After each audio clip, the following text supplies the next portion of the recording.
Hi అండి. ఆలుతో ఒకసారి ఇలా డిఫరెంట్‌గా కర్రీ ప్రిపేర్ చేయండి. ఇది చపాతీలోకైనా, పూరీలోకైనా, రైస్‌లోకైనా చాలా టేస్టీగా ఉంటుంది. చూస్తుంటేనే నోరు ఊరిపోతుందండి.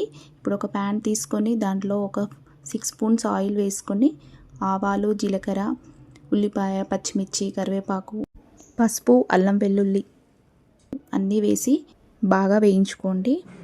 ఇక్కడ ముందుగా ఆలుగడ్డలను కట్ చేసుకొని వాటర్లో వేసుకున్నానండి. ఇలా వాటర్లో వేసుకోవడం వల్ల దానిలో ఉన్న స్టార్చ్ అంతా పోయి కూర ముద్దగా అవ్వకుండా ఉంటుంది. ఇలా వేసుకొని పోపులో వేసుకున్నాక ఇదంతా బాగా కలుపుకోండి. ఇదంతా కలుపుకొని మూత పెట్టుకొని ఒక 5 to 8 మినిట్స్ వరకు ఉడికించుకోండి. ఈ ముక్కలు కొంచెం ఉడికాక దీంట్లో నేను ఇక్కడ 3 టమాటాస్ మొత్తం మిక్స్ చేసుకున్నానండి. దాన్ని ఇప్పుడు దీంట్లో వేసేయండి. ఈ టమాటాలో కొంచెం ఉడికాక దీనిలో ఒక 1 స్పూన్ కారం, 1.5 స్పూన్ ఉప్పు వేసుకొని ఇదంతా బాగా కలుపుకొని టమాటా మొత్తం ఉడికే వరకు మూత పెట్టుకొని ఒక 5 మినిట్స్ వరకు ఉడికించుకోండి.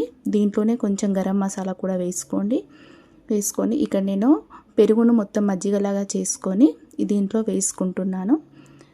ఇలా వేసుకొని ఇదంతా బాగా కలుపుకొని మూత పెట్టుకొని 10 మినిట్స్ వరకు ఇదంతా బాగా ఉడికించుకోండి. ఇప్పుడు మూత తీసి చూడండి. దీనిలో కొంచెం ధనియాల పొడి, కొత్తిమీర వేసుకొని దీన్ని వేడివేడిగా పూరీలో కానీ చపాతీలో కానీ సర్వ్ చేసుకుంటే ఎంతో టేస్టీ అయిన ఆలూ కర్రీ ప్రిపేర్ అయిపోయినట్టేనండి.